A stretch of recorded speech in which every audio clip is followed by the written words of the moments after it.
중에 계십니다. 저기 교통사고라고 하면 너무 거창해서 접촉사고라고 얘기를 해달라고 얘기를 들었고요. 크게 다치신 거는 아니고요. 이제 입원하셔서 이제 검사를 좀 받으시고 검사 결과가 나오기까지 조금 기다리고 계시느라 퇴원이 조금 늦어지고 있습니다. 그럼에도 여러분, 우리 송 목사님께서 이 기회에 여태까지 알고 모르게 있었던 병들이 있다면은 다 이제 좀 회복되고 치유될 수 있는 시간 될 수 있도록 송 목사님을 위해서 여러분 같이 기도해 주시기를 부탁드리겠습니다. 퇴원이 좀 늦어지시면서 목요일에 저한테 설교 부탁을 하셨어요. 설교 부탁을 하실 때 보통 이런 부탁을 하십니다. 목사님 그냥 저기 중고등부 초니틴즈에서 하는 거 그대로 가서 해주세요라고 부탁을 하십니다. 근데 이제 뭐 제가 중고등부에서 하던 거 그대로 들고 오면은 우리 중고등부 선생님들 원조쌤, 다빈쌤, 기훈쌤 다 똑같은 거 또 들어야 되니까 이제 보통 새롭게 좀 리뉴얼을 해요. 본문과 제목은 같이 가지만 새롭게 말씀을 준비를 합니다. 그래서 이제 금요일에 교회 나와서 이제 설교 준비를 하려고 자리에 앉아 있는데 친구에게 한 카톡이 왔습니다. 그 친구가 이 소식을 알려줬어요. 제가 전에 교회에서 사역하고 있을 때 이제 그쪽 교회 청년부, 제가 이제 뭐 작년부, 청년부 다 했었는데 청년부 친구 중에 동네에 프로듀스 101에 나왔던 친구가 있었어요. 그래가지고 그 친구는 굉장히 신앙이 좋은 친구로 유명했습니다.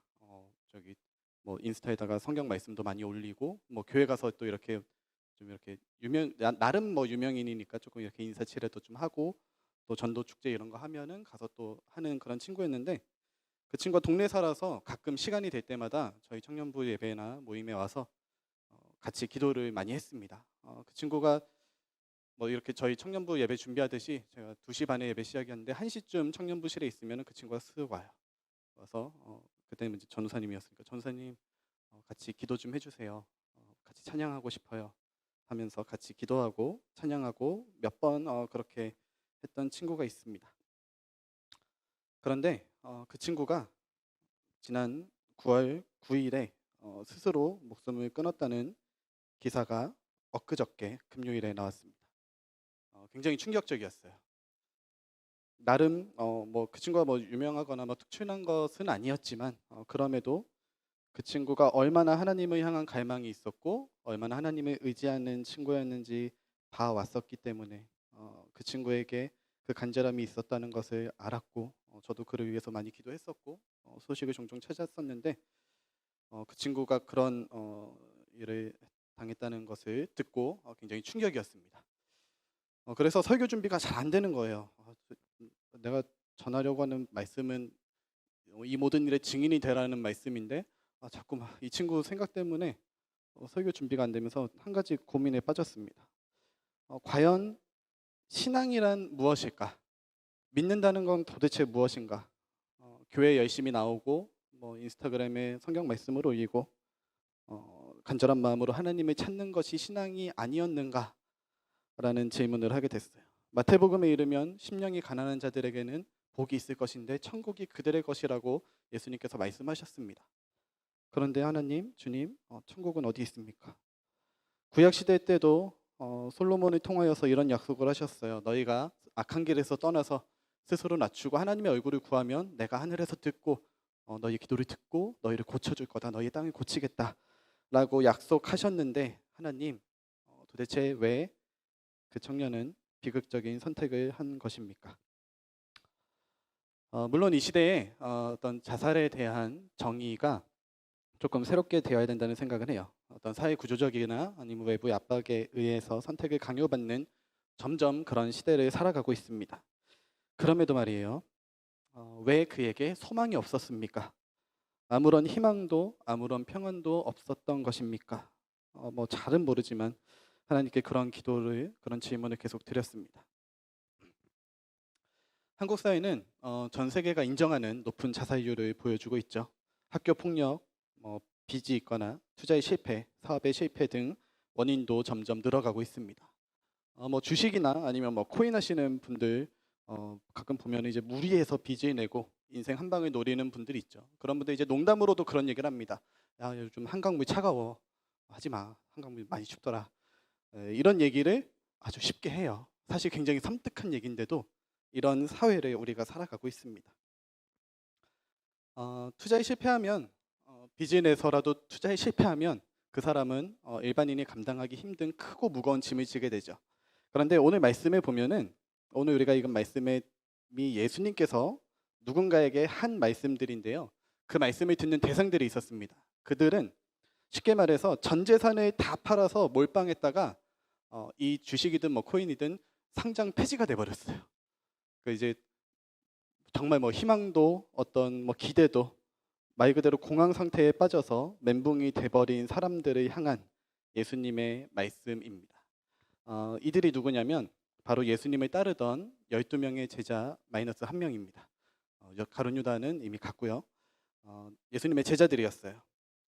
우리가 송 목사님 통해서 청년부에서 계속해서 복음서 얘기를 지금 쭉 전해 듣고 있죠. 중고등부도 이제 초니틴지도 복음서 얘기 이제 마무리 중에 있는데 예수님께서 이 땅에 오셔서 제자들을 세우시고 그들에게 나를 따르라 말씀하시면서 놀라운 일들을 행하십니다. 기적도 일으키시고 병든 자도 고쳐주시고 하나님의 나라도 이렇게 말씀으로 가르쳐 주시면서 아주 사람들을 모으고 놀라운 무리들이 예수님을 따르게 됩니다. 딱 봐도 예수님 보면은 이거 떡상 각이에요. 이거 사면은 대박이 납니다. 예수님한테 붙으면은 인생 역전이에요. 제자들은 이렇게 생각했습니다. 야, 우리의 모든 삶을 다 포기하고 예수님한테 올인하자. 예수님한테 가면은 나중에 분명히 예수님이 왕이 돼서 우리가 한 자리 정도는 할 수 있어. 지금보다 훨씬 더 나은 삶을 살 수 있어. 그렇게 12명의 제자는 자신의 모든 것을 포기하고 예수님을 따르는 삶을 선택합니다. 그러나 제자 중 한 사람 가룟 유다는 예수님을 배신하죠. 지금 딱 보니까 각이 안 나와요. 예수님이 떡상을 더 해야 되는데 이 유대인 무리들이 만만치 않거든요. 그래서 빠르게 예수님을 손절하고 예수님을 유대인의 계략과 누명의 시익에 그렇게 만들어 버립니다. 예수님은 그렇게 십자가 처형을 억울한 십자가 처형을 받게 됩니다. 리더인 예수님을 잃게 되자 제자들은 멘붕이 찾아왔어요. 나 진짜 망했다. 아까도 이야기했지만 그냥 뭐 망한 수준이 아니라 진짜 망했다. 뭐 그냥 빚이 생기고 이 정도가 아니라 밖에 나갔다가 잘못하면은 자기도 잡혀서 죽어버리게 되는, 죽임을 당하게 되는 그런 위기 상황 가운데 빠져들게 됩니다. 어느 정도로 이들을 두려워했냐면 수제자라고 불렸던 베드로는 예수님이 잡혀서 이제 심판대에 올라가시는 모습을 볼 때 사람들이 베드로 향해 이렇게 질문합니다. 야, 너도 예수님의 제자가 아니냐? 예수를 따르던 사람 중에 있지 않았냐? 그때 베드로는 나는 예수를 모른다. 너 지금 무슨 얘기하는 거야? 난 저 사람 몰라. 라고 3번이나 부인하기도 합니다. 요한복음에 의하면 제자들은 예수님께서 십자가 달려 돌아가신 이후에 유대인들이 무서워서 한 곳에 숨어 있었다고 기록하고 있습니다. 만약 이들에게, 이 제자들에게 부활하신 예수님이 찾아오지 않으셨다면 어떻게 됐을까요? 이들은 아마도 희망이 없이 실패와 좌절감에 무너지고 있었을 겁니다. 예수님을 배신했던 유다는 예수님을 배신했다라는, 그리고 자신의 선택이 잘못됐다라는 죄책감과 두려움 때문에 금세 스스로 목숨을 끊었습니다. 물론 이 제자들이 유다처럼 죄책감에 시달리지는 않겠지만 그들의 상실감과 두려움은 이 제자들을 가만두지 않았을 겁니다. 예수님을 가장 가까이서 지켜봤고 또 잘 알고 배웠고 예수님이 어떤 분인지를 어느 정도는 알고 있었음에도 예수님을 잃은 지금의 제자들은 삶의 끝자락에서 고통스러워하기만 합니다. 바로 그때 예수님께서 제자들을 찾아가세요. 예수님께서는 부활하신 이후에 부활의 육체를 입고 찾아가십니다. 요한복음에 따르면 어느 정도로 놀라운 일이 펼쳐지냐면 예수님이 갑자기 여기 가운데 뿅 하고 나타나십니다. 그 제자들이 깜짝 놀라요. 두려워하고 귀신을 본 줄 알고 두려워할 정도로 깜짝 놀라게 예수님을 찾아가는 모습도 보여주고 있습니다. 예수님께서 제자들이 예수님 부활하신다고 했는데 예수님 언제 오십니까? 부활하신 예수님 우리 찾아와 주세요라고 기도했기 때문에 제자들이 찾아간 것이 아닙니다. 예수님은 두려워하고 있는 제자들을 향하여서 그냥 찾아가 주셨어요. 여러분 혹시 예수님이 부활하실 거라는 사실을 가장 잘 믿었던 부류가 어떤 부류인지 아십니까? 뭐 그 당시 여러 부류들이 있었죠. 예수님이 제자들이 있었고요. 또 예수님을 사랑했던 여인들, 무덤 앞까지 찾아갔던 여인들이 있었죠. 또 예수님을 죽였던 유대인들도 있었고, 뭐 그것을 또 지켜보고 이행했던 로마 군인들도 있었을 겁니다. 뭐 본디오 빌라도도 있었겠죠. 이들 가운데 예수님의 부활을 가장 잘 믿었던 사람이 누구였냐면 유대 종교 지도자들이었습니다. 이들은 예수님이 살아생전에 내가 죽으면 3일 뒤에 부활할 것이라는 이야기를 하고 다닌 것을 기억했고요. 제자들이 혹시라도 예수님이 부활하지 않더라도 시신을 숨겨서 부활했다고 거짓 소문을 낼까 두려워하여 예수님의 무덤에 로마 군인들을 세워놓기도 합니다. 반면 제자들은 예수님이 부활하신다는 사실을 아주 새까맣게 잊어버리게 됩니다. 그저 두려워하고 한 곳에 숨어서 우리가 어떻게 해야 될까? 어떻게 살아갈 수 있을까? 이것만을 고민하고 있습니다. 오늘 본문 바로 전에 있는 말씀이 예수님께서 이제 그들을 찾아가셔서 그런 두려움에 있는 제자들을 찾아가셔서 그들에게 확신을 주시면서 마지막 가르침을 전하는 말씀이 나와 있는데요. 우리가 46절부터 읽었는데 44절에 이렇게 기록하고 있습니다. 44절 말씀이 44절 말씀 이렇게 기록합니다. 또 이르시되 내가 너희와 함께 있을 때에 너희에게 말한 바 곧 모세의 율법과 선지자의 글과 시편에 가르쳐 나를 가르쳐 기록된 모든 것이 이루어져야 하리라 한 말이 이것이라 하시고 45절 말씀에 그들의 마음을 열어 그들의 마음을 열어 성경을 깨닫게 하시고 이렇게 기록하고 있습니다. 이 예수님께서는 제자들에게 내가 어떤 사람인지 또 앞으로 어떤 일이 벌어질 건지 몇 번이나 이야기했지만 예수님께서 곧 십자가에 달려 죽임을 당한다고 며칠 전에 이야기하셨음에도 제자들은 다 까먹고 있었어요. 이해하지 않았거나 혹은 듣지 않았거나 믿지 않았거나 아니면 마음이 다른 데에 빼앗겨 있었습니다. 그런데 예수님의 이 부활 이후에 다시 나타나서 부활하신 예수님을 만난 제자들의 모습을 보게 되면은 그제서야 예수님께서 진짜로 부활하시고 진짜로 하나님의 아들이시구나라는 사실을 깨닫게 돼요. 그전에는 약간 이 기업 가치라고 할까요? 어떤 투자 가치가 조금 달랐습니다. 제자들은 예수님이 이스라엘의 왕이 될 줄 알았어요. 로마를 물러내고 로마를 이제 딱 물러가게 하고 이스라엘의 새로운 왕이 돼서 다윗 왕처럼 놀라운 왕이 될 줄 알았는데 이제 예수님의 진짜 가치를 깨닫게 됩니다. 예수님이 단순히 이스라엘의 왕이 아니라 모든 인류의 죄를 대속할 대속 제물이며 또한 우리를 구원한 유일한 구원자이심을 깨닫게 되죠. 이제서야 이들이 투자한 진짜 투자 가치를 확신하게 됩니다. 부활하신 예수님을 만나 진리를 깨닫게 제자들을 향하여서 예수님은 이어서 이렇게 말씀하고 있습니다. 오늘 우리가 읽은 말씀이에요. 이같이 그리스도가 고난을 받고 제3일에 죽은 자 가운데서 살아날 것과 또 그의 이름으로 죄사함을 받게 하는 회개가 예루살렘에서 시작하여 모든 족속에게 전파될 것이 기록되었으니 너희는 이 모든 일의 증인이라.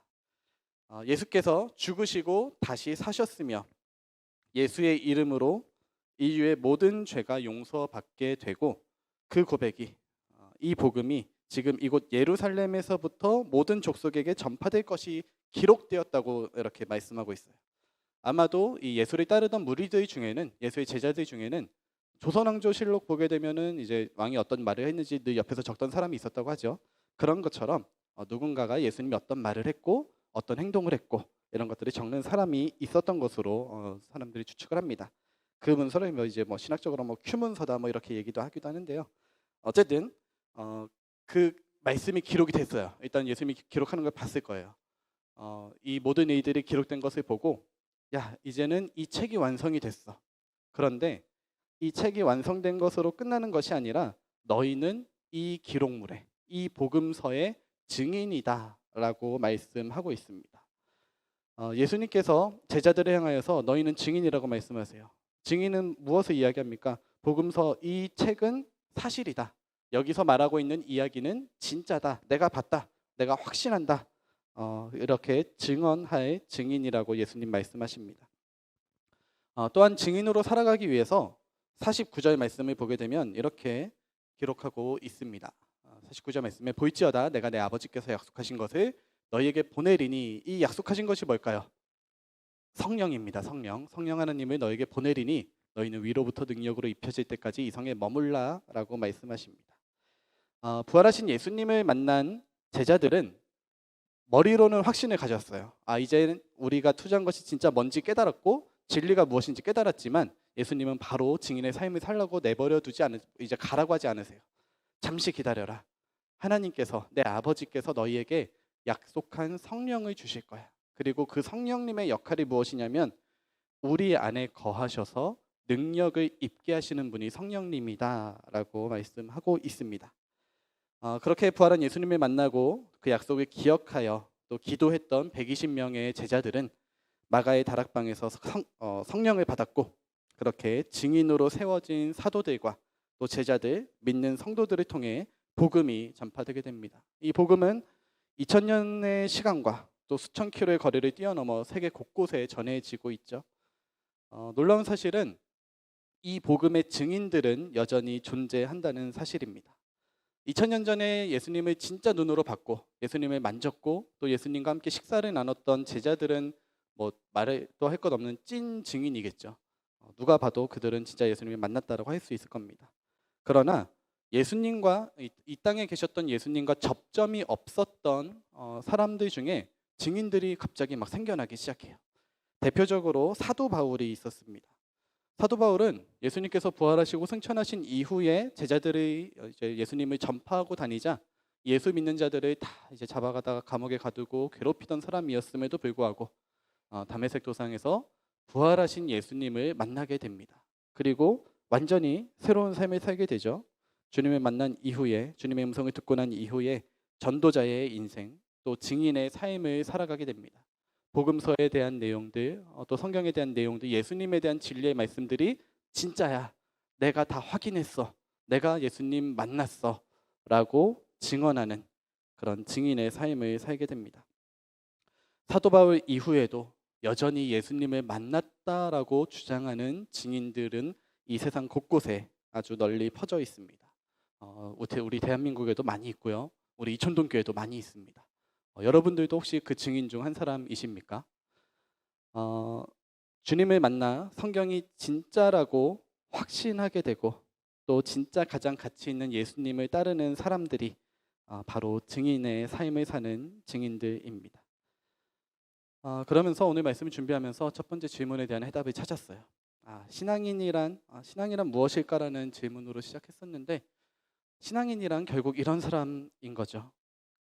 그냥 어떻게 하면 구원을 받고 혹은 하나님이 어떤 분인지, 예수님이 어떤 분인지, 성령님이 어떤 분인지, 뭐 삼위일체 하나님이 신학적으로 어떻고 구원론이 어떻고 신론이 어떻고를 지식적으로 아는 사람이 아니라 심지어는 이거는 여러분 좀 잘 들어주시기 바랍니다. 심지어는 간절한 마음으로 하나님께 기도해요. 정말 간절한 마음으로 하나님께 도움을 구합니다. 하나님 저를 살려주세요. 저를 도와주세요. 저를 위로해 주세요. 그렇게 뭐 매일 새벽이든 뭐 언제든 간절한 마음으로 기도하고 하나님을 향하여서 도움을 요청합니다. 그렇게 기도하는 사람이 냉정히 말해서 저는 신앙인이라고 하지 않겠습니다. 신앙인은 물론 앞서 말한 것들이 다 포함이 됩니다. 이제 믿고 난 이후에 포함이 되는데 신앙인은 가장 중요한 것이 무엇이냐면 예수님을 만나야 한다는 사실입니다. 단순히 예수님을 만난다는 것이 내가 뭐 예수님을 알아. 하나님의 아들이신 거 내가 알아. 내가 예수님 믿어서 구원 받았어라고 나는 입으로 고백해. 그리고 이 입으로 고백하면은 나는 구원받고 천국으로 갈 수 있어라는 지식을 아는 사람이 아니에요. 사도 바울은 예수님이 승천하신 이후에도 여전히 자신과 함께하고 있는 예수님을 날마다 느꼈습니다. 성령님을 통하여서 성령이 내 안에 계시고 성령의 능력과 성령의 인도하심에 따라서 살아가는 인생을 살아가게 됩니다. 예수님을 만났다라는 것은 여러분 안에 있는 성령님과 날마다 소통하고 있는지가 중요합니다. 어떤 사람들은 그런 얘기를 많이 해요. 내가 10년 전에 중고등학생 때 예수님 만났어. 내가 뜨거웠어. 그럼 지금은 뭘까요? 지금은 예수님을 만났나요? 예수님을 만나고 있나요? 우리는 매일 아침마다 매일마다 확인해야 됩니다. 주님, 오늘도 내가 예수님과 함께하고 있습니까? 오늘도 내 안에 함께하고 계십니까? 주님과 소통이 되십니까? 여러분들 기도하시면서. 주님이 어디로 가는지 여러분 보이십니까? 제가 아직도 기억나는 사람 중에 한 사람은 군대에 있을 때 같이 이제 군단 안에 있던 군종병 중에 한 사람이었는데요. 예수님이 자기는 예수님처럼 살고 싶다고 아주 이렇게 소문을 내고 다니던 사람이었어요. 그래서 늘 이렇게 만나면은 저번에 얘기했나요? 팔을 쫙 펼치면서 여러분 제가 보이십니까? 이렇게 얘기를 해요. 네 보여요 하면은 아니요 저 말고 예수님이 보이십니까? 이렇게 이야기를 합니다. 그런 좀 약간 또라이 같은 친구들도 있었는데요. 근데 사실 신앙인은 세상이 보기엔 또라이입니다. 믿지 않는 사람들이 봤을 땐 미친 사람들이에요. 왜냐하면 보이지 않는 것을 보인다고 말하거든요. 예수님은 2000년 전에 십자가에 달려 죽었다라고 이야기하는 세상 가운데서 아니야 예수님은 여전히 살아계셔서 우리 가운데 내 안에 함께하고 계셔라고 확신을 가지고 말하는 사람들이 기독교인입니다. 여러분에겐 그런 믿음의 고백이 있으십니까? 오늘도 여전히 나와 함께하고 계셔서 나를 예배 자리로 부르시고 내가 어디로 가야 할지, 내가 무엇을 해야 할지, 내가 어떤 기도를 드려야 할지 날마다 알려주시는 그 성령님과 함께하고 있습니까? 예전에 예수님을 만났다라고 해서 신앙인 네, 이건 좀 조심스러우니까 넘어갈게요. 예수님을 만났다는 과거가 중요한 것이 아니라 오늘도 내가 예수님을 만나고 있는지가 중요합니다. 어, 이것은 교회를 얼마나 오래 다녔는지와는 상관이 없습니다. 저는 뭐 교회를 33년 다녔는데요. 어, 어머니 뱃속에서 하면 34년이 되겠죠. 네, 그렇게 제 기억에 따르면은 뭐 병원에 있던 정말 갓난아기 때 병원에 있던 시간을 빼면은 제가 인지하고 있는 것으로는 2번 정도 교회를 안 나갔어요 주일에. 그거 말고는 매 주일 교회를 나갔고 뭐 평일에도 뭐 소유찬이 교회를 다녔습니다. 그런데 이렇게 교회를 다녀도 이 사람이 진짜 신앙이 있는가 확신할 수 없어요. 어, 반면 누군가가 오늘 교회를 딱 왔어요. 우리 오늘은 저기 안 왔네요. 우리 예찬 형제 보고 싶었는데 예찬 형제 같은 뭐 직접 거론해서 좀 죄송하긴 하지만 예찬 형제를 통하여서 하나님이 놀라운 일들을 하실 것 같아요. 금방 정말 하나님과 동행하는 삶을 살 것 같아요. 시간은 별로 중요하지 않습니다. 중요한 것은 예수님을 진짜 만났느냐가 중요해요. 부활하신 예수님을 만난 제자들이 완전히 변하였고 그 제자들이 성령의 임재함을 통하여서 성령의 능력을 통하여서 완전히 변화된 삶을 살아갔듯이 오늘 이 시간에도 예배를 드릴 때 하나님 앞으로 나올 때 나와 함께 하시는 주님이 여러분 느껴지고 있는지 다시 한번 확인하시기를 바랍니다. 만약 우리 안에 그런 확신이 있다면 나는 예수님을 정말로 만났어. 늘 만나고 있어. 오늘은 조금 아닌 것 같은데 어제 만났어요. 오늘은 어제는 좀 아니었는데 오늘 만났어요. 그래도 날마다 주님을 만나고 주님과 소통하기를 그런 신앙의 삶을 살아가고 있다면 그런 자들에게 예수님께서 오늘 무엇이라고 말씀하시는지 기억하시기를 바랍니다. 주님께서는 우리에게 증인의 삶을 살기 원한다고 말씀하십니다. 증인은 어떤 사람일까요? 일반적으로 우리가 세상을 살아갈 때 우리 건수쌤이 있어서 우리 재판하거나 이럴 때 증인들이 서죠. 증인들이 있을 때 위증을 할 경우에 이제 본인이 책임지겠다 이런 선서도 하고 증인으로서 이야기를 합니다. 증인이 필요한 때는 어떤 문제의 옳고 그름, 참과 거짓을 가리기 위해서 증인의 증언이 필요합니다. 어떨 때는 증인의 확실한 증언 때문에 재판이 뒤집히는 결과도 종종 있겠죠. 아직 예수님을 모르는 사람들 앞에서 예수님은 진짜야. 내가 예수님을 만났어. 지금도 예수님 여기에 함께하고 계셔. 라고 이야기하는 이 성도의 주장에 대해 반대하는 사람들도 있습니다.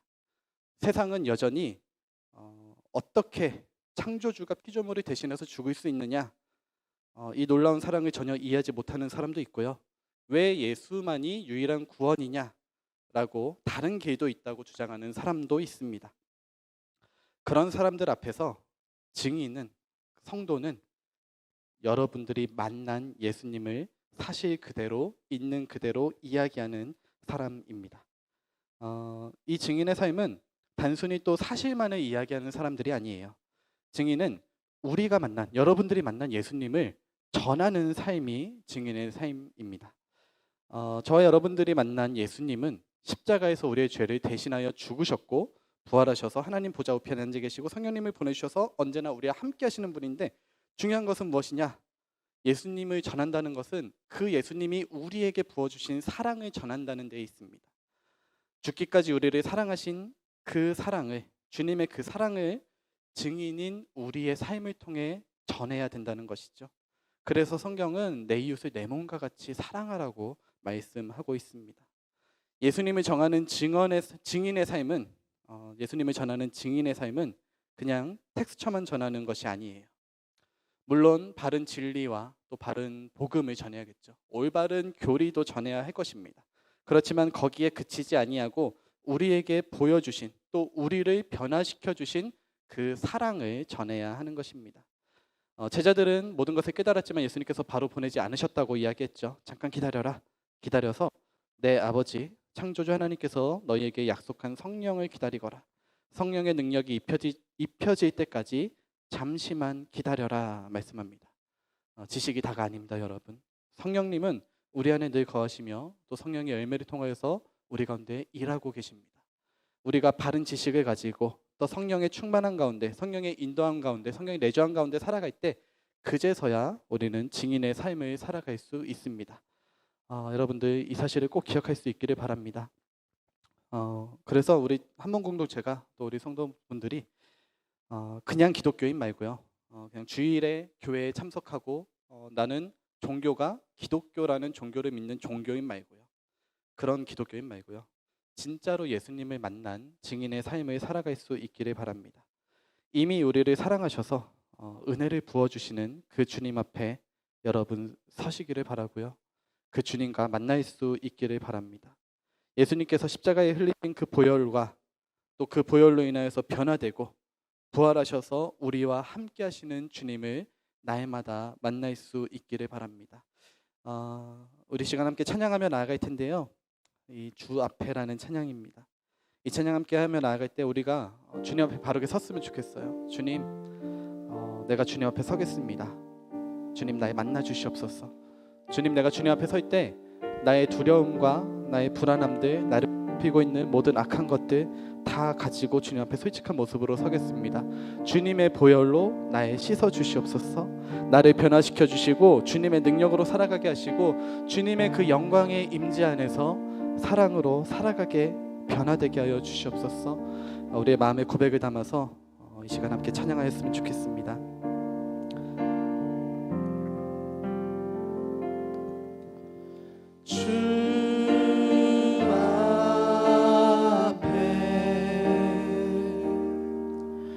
겸손히 나서 있네. 주는 날 자유케 해. 주 앞에, 주 앞에 죄인 된 내 모습 보내. 보혈 날 덮으셨네. 생명 주신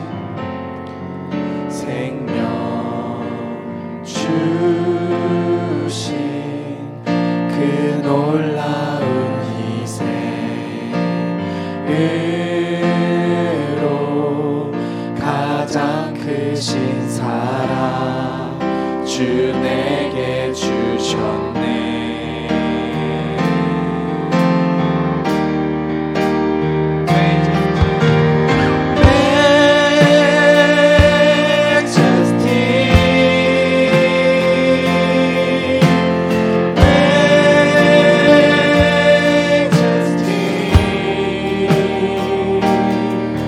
주 은혜의 손길 안에서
한 번 더 찬양하겠습니다. Majesty,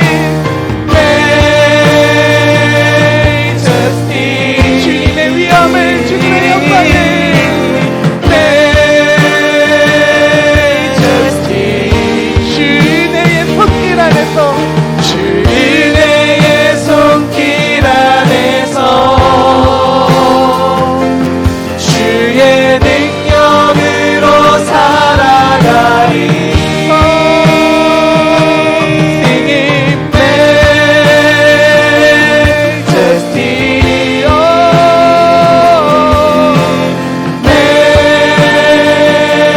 Majesty. 주 영광의 임재 안에서 주의 사랑으로 변화되리. 아멘. 주님, 우리 이 시간 함께 기도하며 나아갑시다. 주님, 이 시간 내가 주님 앞에 섭니다. 주님, 보혈로, 주님의 그 사랑으로, 주님의 그 영광 안에서 우리를 변화시켜 주시옵소서. 우리 안에 있는 두려움과 우리 안에 있는 불안함과 우리 안에 있는 절망들이 우리를 괴롭게 하고 어둡게 하고 있지만, 주님 앞에 설 때에, 주님의 그 보혈 앞에 설 때, 십자가 앞에 설 때에 주님께서는 주님의 그 사랑으로, 주님의 그 보혈로 우리를 새롭게 변화시켜 주십니다. 이 시간 여러분, 이 예배 자리가, 이 기도의 자리가 그냥 왔다 가는 자리가 아니라 이 시간 우리를 위해 죽으신 그 예수님을 만나는, 다시 한번 확인하는 그런 자리가 되기를 원합니다. 주님, 내가 주님 앞에 섭니다. 주님, 나를 변화시켜 주시옵소서. 주님의 사랑으로 변화시켜 주시옵소서. 주님의 소망과 주님께서 주시는 믿음으로 우리를 새롭게 하여 주시옵소서. 우리 간절한 마음으로 주님의 이름을 부르며 기도하며 나가겠습니다. 주여, 주님, 아버지, 우리 가운데 하시옵소서. 아버지, 우리 가운데 하시옵소서. 아버지와 시시한 주님을 만나기를 원합니다. 우리를 변화시켜 주시고 우리를 주님의 사랑으로 새롭게 하여 주시옵소서. 우리 안에 있는 모든 두려움들 물러나게 하여 주시옵소서. 우리 안에 있는 모든 약함들 사라지게 하여 주시옵소서. 오직 주님의 사랑으로, 오직 주의 성령으로, 주여 우리를 새롭게 하여 주시옵소서. 주여 우리를 변화시켜 주시옵소서. 주님께서 우리를 새롭게 하시는 줄 믿습니다. 부활하셔서 우리 안에 거하시는 주님, 주님의 삶을 살라고 명령하신 주님이 아버지 우리 가운데 여전히 함께 계신 줄 믿습니다. 주님, 우리 가운데 함께 하시옵소서. 주님, 아버지 우리를 변화시키시고 우리를 통하여 주님으로 영광을 하시옵소서. 주의 사랑으로 변화되리. Singing Majesty,